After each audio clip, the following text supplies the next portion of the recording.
আজকের এই এপিসোডটা বাধ্য হয়ে করতে হইল, কারণ শুনলাম ডাকসু একটা খুবই খারাপ কাজ করেছে। খোঁজ লাগাইলাম দা সার্চ কি খারাপ কাজ করেছে। দেখলাম ডাকসুর সর্বমিত্র চাকমা খুবই খারাপ কাজ করছে। একজন বয়স্ক মানুষকে লাঠি দিয়া পিটে দেখেছে, এটা কোনো কাম করিছে? তার উপরে দেখেন মাথার টুপি দাড়ি এরকম একটা সুন্নতি পোশাক পরা মানুষকে লাঠি হাতে মারতে গেছে। আচ্ছা আগে ভিডিওটা দেখান এইটা সাহেব। আপনি দেখা করতাম ভালো আছেন? ও আচ্ছা ঠিক আছে, আপনি বাইরে না কি করতে দূরে বাড়ার মারতেছে? জি ভাই সমস্যা ঠিক আছে। দেখেছেন কি খারাপ এই সর্বমিত্র, নামেই সর্বমিত্র, নাম তো সর্বশত্রু হওয়া উচিত ছিল, ঠিক কিনা বলেন? আচ্ছা এইবার দেখেন মাদকের প্যাকের ভাগাভাগি নিয়ে গ্যাঞ্জাম করিচ্ছে ওই একই লোক। কই ওর লগে হিরোইন আছে বা কিছু একটা আছে? মাল কই? মাল ওর লগে। মাল ওর লগে? এটা লই লাগছে। তোমরা কি আমার করো? বাবা ভিক্ষা করো? 120 টাকা আমি ওরে দিছি। দুজনকে ভিক্ষা করো, মালের টাকা বিক্রি করো। ভিক্ষা করি ভাই, আমার হাত পা ভিক্ষা করে মালের টাকা লই লাগছে। এই জিনিসটা লই কারাগারে লাগাইছে আব্বা। এটা কার? এটা আমার আব্বা। আমার উনি না নিশার লিগা। নিশাল লগা তুমি এত গেল সকালে লগা না? হ্যাঁ একদিকে আমি টাকা পাই তার লিগা আমি নিয়ে আসছি। বড় কবে টাকা পাইব না বাবা, একটা টাকা পাইব না আব্বা। আসলে গেল মায়া আপনার টাকা ওর টাকা মাই ছেড়ে গেছে। বাবার মতো একজন লোক লয়ে গেছে টাকা, কথা বুঝেন? ওর টাকা লয়ে গেছে বাবা, 500 টাকা নিচে দিকে আমার টাকা লয়ে গেছে গা। না না, সে শুধু মাদকের ব্যবসা করে না, সে মাদক নেয়ও বটে, সে প্যাথিডিন নেয়। দেখেন যে দৃশ্যটি দেখছেন, পাঞ্জাবি পায়জামা দাড়িওয়ালা টুপি পরা লোকটি যে ইনজেকশনটি নিচ্ছে, এটি হচ্ছে প্যাথরিন নামক একটি মাদক। উনি প্রকাশ্যে দিনে দুপুরে ঢাকা বিশ্ববিদ্যালয়ের শহীদ মিনার এলাকার মতো জায়গাটায় এই মাদকটা গ্রহণ করছে। আবার কইয়েন না ইনসুলিন নিতেছে, আরেকটা ভিডিও আছে। সামনে এই যে দেখ, হাতটা নে, টুপি পয়রা কাকার হাতে, কাকাটা ছাড়ো, এটা ছাড়ো। এই যে ইনজেকশন, টুপি পরে একটা মানুষ, পাঞ্জাবি পরে একটা মানুষ, ইনজেকশন। এই যে এখানে একটা, এই যে এই হারামজাদা ইউনিভার্সিটি ক্যাম্পাসে আছে কেমনে? মানে এরে কিছু কওয়া যাবে না, সর্বমিত্ররে ধুয়ে দিতেছে সবাই। এই বৃদ্ধ মাদকের ব্যবসা করে ঢাকা বিশ্ববিদ্যালয় ক্যাম্পাসে, তার শরীরে কলে একটা আঘাতও করা হয় নাই, শুধু লাঠি হাতে শাসানো হয়েছে। ক্যাম্পাস থেকে মাদক দূরেইলে লাভ টাকা, দিন শেষে ক্ষতি নয় বামদের, ওদের নিশা না করলে শরীরে বিপ্লবী জোশ আসে না। তারপরে দেখলাম যে ডাক্তার জাহিদ কইছে কোথাও মাদকের সমস্যা থাকলে তা উচ্ছেদ করার এখতিয়ার কারো থাকা উচিত না। আমি তো শুইনা চোদনা হয়ে গেলাম। উচিত অনুচিতের প্রশ্ন আনিছে। দেখেন লিগাল বা আইনি ইস্যু কিন্তু না, যেটা বেআইনি এটা লিগালি ইনকারেক্ট তা কিন্তু না, আইনি ইস্যু আনে নাই, আনিছে উচিত কিনা সেটা। তো ডাক্তার জাহিদ, আপনার উচিত অনুচিতের মাপকাঠি কেন পাবলিককে খাইতে হবে? পাবলিককে কেন মানতে হবে? আপনি কি বাঙ্গুল্যান্ডের নেপাল নাকি মুফতি যে আপনার ফতোয়া আমাদের মাইনে চলতে হবে? মাদক বাংলাদেশে একটা পলিটিক্যাল ইস্যু, হ্যাঁ political issue, extremely important political issue. ঠিক জায়গায় সর্বমিত্র ধরিছে, ডাকসু ধরিছে। মাদক কেন পলিটিক্যাল ইস্যু, আসেন সেটা নিয়ে আগে আলাপ করি। হাঙ্গারে বন্ধু দেশ আছে না এটা, হ্যাঁ খুবই বন্ধু, হ্যাঁ জানেন তো সেই দেশের সবচেয়ে বহুল ব্যবহৃত পণ্য কোনটা ছিল জানেন বাংলাদেশে কোনটা সবচেয়ে বেশি চলিচ্ছিল 90-এর দশকে? জানেন? এটা ফেন্সিডিল এটা কফ সিরাপ, ওইটা দিয়া বাংলাদেশের তরুণদের নেশা করাতে শিখেছে ইন্ডিয়া। 90-এর দশক থেকে শিখাইছে, সীমান্তে কারখানা বসাইছিল, কোটি কোটি ফেন্সিডিলে বোতল পাঠাইছে। এটা কি রাষ্ট্রীয় পৃষ্ঠপোষকতা ছাড়া হয়? হয় না। হ্যাঁ, গরু অ্যাসপার দেয় না, ফেন্সিডিল আছে জাকে জাকে জাকে জাকে। কেন ফেন্সিডিল? কেন ফেন্সিডিল খাইছেন কখনো? খান নাই না? আপনারা ভালো, আমি জানি আপনারা ভালো ছেলে, সন্ধ্যাবেলা বাড়িতে ফিরেন আর আবার হাত মুখ ধুয়ে পড়তে বসেন। আমি তো অত ভালো না, তো আমি খাইছি, খাইছি মেডিকেলে পড়ার টাইমে। ওটা খায় আবার ঘন চা খেতে হয়, চা খাওয়া, মিষ্টি দাও, ঘন দুধ দাও চা, তাহলে নিশা ভালো জমে। আমার ক্ষুদ্র ভ্রাতা আর ভগ্নীরা কবে আপনি তো ঠিকই নিশা করেছেন। করেছি আমি, মেলা অজায়গায় মুখ দিছি, সেজন্য ইনকা ফাইটিং স্পিরিট পেয়েছি। আমি সুশীল না, সেই জন্যে কাউরে ডরাই না, জনতার স্বার্থের বিরুদ্ধে দাঁড়াইলে তারে হুতায় দিতে আমি এক মুহূর্ত ভাবি না, আমার কিছু হারানোর নাই তো। যাই হোক, ফেন্সির নিশার ব্যাপারে আসি। ও তো ফেন্সিকে হায় আল্লাহ, খালি জিমাই। তো এই জিমানিটাই চাই ইন্ডিয়া। বাংলাদেশের তরুণ যুবক এমন একটা নিশা কইরা জিমাক, সে নিশা কম টাকায় যেন কিনতে পারে, তারপরে ধ্বংস হয়ে যাক। তারা যেন স্বপ্ন না দেখে, তারা যেন প্রতিবাদ না করে, তারা যেন দাসের জীবন মাইনা নেয়। এভাবেই আফিম খাওয়াইয়া চাইনিজদের বুত কইরা রাখিছিল ব্রিটিশরা। চীনের আফিম আসক্তির ঘটনা জানেন না? আসেন এটা এবার শুনেন। চীনকে আফিম খাওয়ায় বুত কইরা রাখা হইতো। এটা শুধু একটা ঐতিহাসিক ঘটনা না, বরং বিশ্ব রাজনীতির সবচেয়ে গুরুত্বপূর্ণ ভূ রাজনৈতিক ষড়যন্ত্রগুলোর একটা। সেই একই ষড়যন্ত্র করেছে বাংলাদেশে ইন্ডিয়া, ফেন্সি ডিল দিয়া। 18 এবং 19 শতকে ব্রিটিশরা ইন্ডিয়া থেকে আফিম চীনে পাচার করত। তো এই আফিম দিয়ে এমন একটা বাণিজ্যিক ফাঁদ তৈরি করেছিল, যার ফলে চীনের যে রূপার ভান্ডার, এটা ধীরে ধীরে শূন্য হয়ে পড়ে। আগে চীনেরা ব্রিটেনকে চা, সিল্ক, পোর্সেলিন বিক্রি করত, এর বিনিময়ে রূপা পাইতো, অর্থাৎ রূপা চীনে ঢুকতো। কিন্তু ব্রিটিশরা যখন ভারতীয় আফিম চীনে বিক্রি শুরু করলো, তখন বিপরীত প্রবাহ তৈরি হলো। চীনারা আফিম কেনার জন্য তাদের রূপার মুদ্রা বিদেশে পাঠাইতে থাকে। এইভাবে কয়েক দশকের মধ্যে চীনের বৈদেশিক রিজার্ভ, রূপার মজুদ পুরা জয় বাংলা হয়ে যায়, মুদ্রাস্ফীতি বাড়ে, কৃষক ব্যবসায়ীরা দেউলিয়া হয়ে যায়, আর প্রশাসনে দুর্নীতি, সামাজিক পতন শুরু হয়। ফলে চীনের অর্থনৈতিক এবং নৈতিক কাঠামো ভেঙে পড়ে এবং মানুষকে মানসিকভাবে বশীভূত করে ফেলে।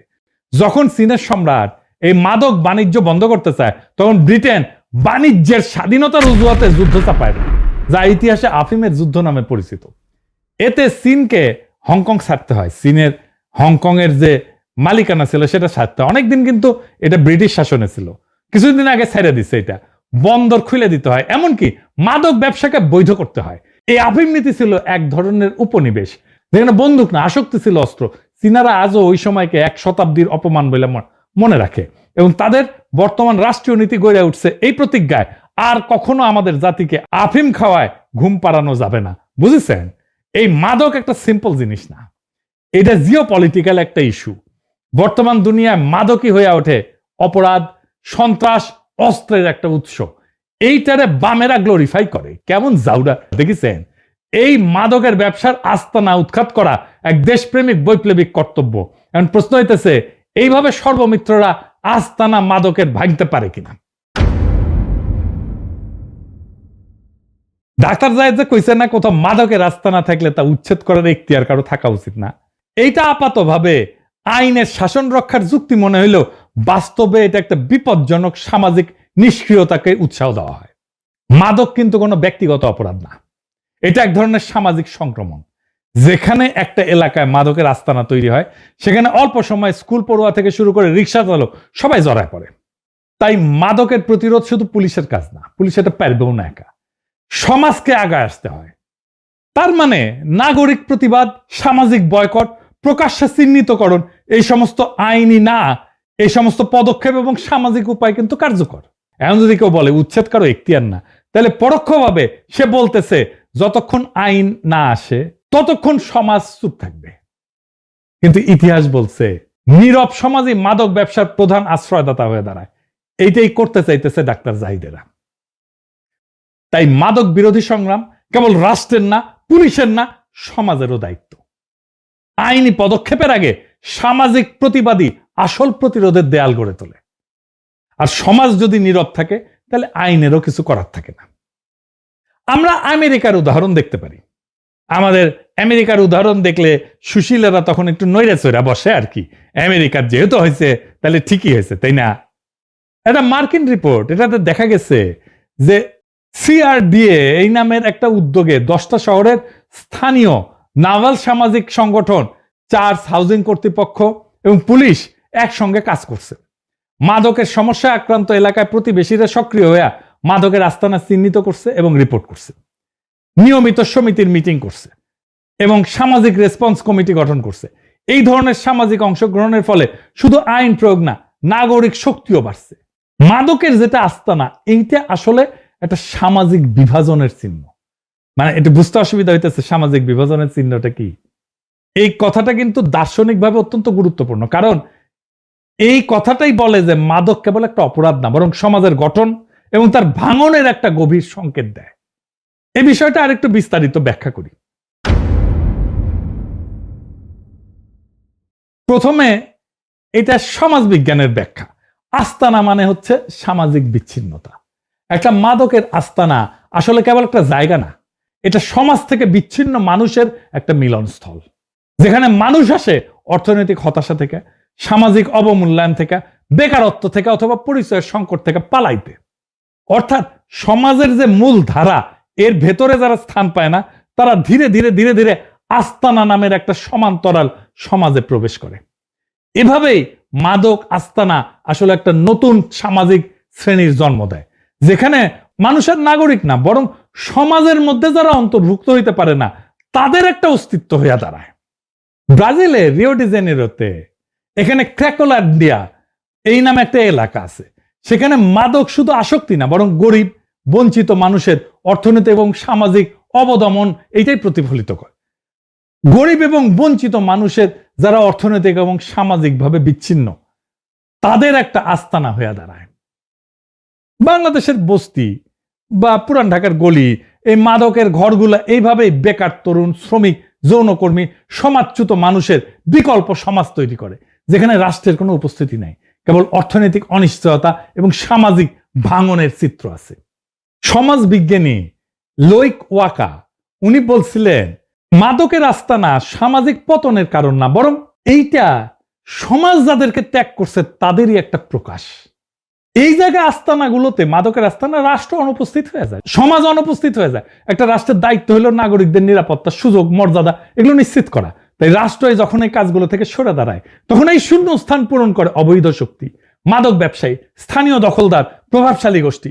এই কারণে রাজনৈতিক তত্ত্বে বলা হয় এই যে মাদকের আস্তানা, এগুলো ছায়া রাষ্ট্র, এবং এইখানে সুশাসন এটা ফেল করছে, ব্যর্থ হয়েছে। মেক্সিকো, কলম্বিয়া, এগুলোর কথা শুনছেন না? মাদক চক্র এখানে দারুণ শক্তিশালী। এরা শুধু অর্থ উপার্জন করে না, বরং স্থানীয় প্রশাসনের বিকল্প সরকার হয়ে দাঁড়ায়, আইন প্রয়োগ করে, নিরাপত্তা দেয়, এমনকি সামাজিক সাহায্যও করে। তার মানে মাদকের আস্তানা মানে হইল রাষ্ট্রের ব্যর্থ উপস্থিতি, যেখানে আইন, কল্যাণ, নৈতিক কর্তৃত্ব বিলুপ্ত হয়ে যায় রাষ্ট্রের। এখানে রাষ্ট্র নাই হয়ে যায়। এই জায়গায় জনগণ রাষ্ট্রের প্রতি আস্থা হারায় এবং সমাজ দুই ভাগে বিভক্ত হয়, রাষ্ট্রের দ্বারা সুরক্ষিত নাগরিক এবং রাষ্ট্রের বাইরে বেঁচে থাকা নাগরিক। এই বিভাজনই মাদকের আস্তানার প্রকৃত রাজনৈতিক অর্থ। ফরাসি দার্শনিক মিশেল ফুকো এবং জর্জিও আগাম্বেন দুজনেই বলছেন, আধুনিক রাষ্ট্র সমাজের কিছু মানুষকে বর্জিত বা নগ্ন জীবন অবস্থায় ঠেলে দেয়, এক্সক্লুডেড বা বেয়ার লাইফ বলছে। তাদের কোনো সামাজিক মর্যাদা বা রাজনৈতিক মূল্য থাকে না, তারা কেবল বেঁচে থাকে, কিন্তু নাগরিক না। মাদকের আস্তানা এই নগ্ন জীবনের ভৌগোলিক প্রতীক। এখানে মানুষ আইনি বা সামাজিক স্বীকৃতি হারায়, এক ধরনের সমাজ বিচ্ছিন্ন অস্তিত্বে নেমে আসে। তারা রাষ্ট্রের শাসনের বাইরে, কিন্তু নজরদারির ভিতরে তারা একসঙ্গে অদৃশ্য এবং নিয়ন্ত্রিত। এই কারণে ফুকো বলছিলেন, যখন ক্ষমতা নিজেকে এখান থেকে প্রত্যাহার করে নেয়, তখন এখানে মাইক্রো পাওয়ার, ছোট ছোট ক্ষমতা এখানে উদ্ভব ঘটে। মাদকের আস্তানা সেই নতুন মাইক্রো পাওয়ার, ছোট ছোট ক্ষমতা, যেখানে রাষ্ট্র নাই, কিন্তু ভয়ের অভ্যাসের এক নতুন শৃঙ্খলা জন্ম নেয়। তাই এই মাদকের সমস্যাকে কেবল আইন দিয়ে দমন করা যায় না, এটার বিরুদ্ধে লড়াই মানে হলো সমাজে এদেরকে পুনরায় অন্তর্ভুক্ত করা, সম্মান, পুনর্গঠন এবং অর্থনৈতিক পুনর্বাসন। ছাত্রদলের জিএস প্রার্থী আমাদের সকলের প্রিয় হামিম সর্বমিত্রের ভিডিও শেয়ার দিয়ে বলছে, এটা ডাকসুর কাজ না, উচ্ছেদই ডাকসুর কাজ। হামিম, পুনর্বাসনের কাজ সরকারের, কিন্তু রাষ্ট্রের বাইরের এই মাদকের ছায়া রাষ্ট্রকে আমরা চুরমার করে দেব। শুধু ডাকসুতে না, পাড়ায়, মহল্লায় মাদক উচ্ছেদ কমিটি গঠন করতে হবে। মাদকের আস্তানা ভেঙে চুরমার করে দিতে হবে। যারা এর প্রতিবাদ করবে, সুশীলতা দেখাইতে, তাদের শাটার হাড্ডি ভেঙে দিবেন। যদি মনে করেন মুরব্বী সুশীল, তাহলে আপাতত লিস্টি করে রাখেন, আমি দেশে ফিরলে নিজের হাতে হোগার বাটাম খুলে নেব। আমাদের আর অপেক্ষা করার সময় নাই, আমাদের নীরবতা এখনই ভাঙতে হবে। মাদকের আস্তানা শুধু একাধিক অপরাধীর ঠিকানা না, এটা আমাদের সন্তানদের স্বপ্ন, আমাদের লোকালয়ের মর্যাদা, আমাদের দেশের ভবিষ্যৎ কেড়ে নিতেছে। ডাকসু হোক, পাড়া কমিটি হোক পুলিশ হোক, শিক্ষক হোক, সবাই মিলে স্পষ্ট একটা বার্তা দিতে হবে, মাদকের সমাজে স্থান নাই। এটা শান্তিপূর্ণ কিন্তু অনর লড়াই, মাদককে সামাজিকভাবে নির্বাসিত কইরা সমাজকে পুনরায় অন্তর্ভুক্তির পথে নিয়ে যাওয়ার একটা লড়াই। আফিমের মতো আমাদের ফেন্সিডিলের দাস বানানো যাবে না। মাদকের বিরুদ্ধে আমাদের লড়াই চলবে, সর্বমিত্রদের লড়াই চলবে, তাদেরকে যারাই থামাই দিতে আসবে তাদের বিরুদ্ধে আমাদের লড়াই চলবে। ইনকিলাব জিন্দাবাদ।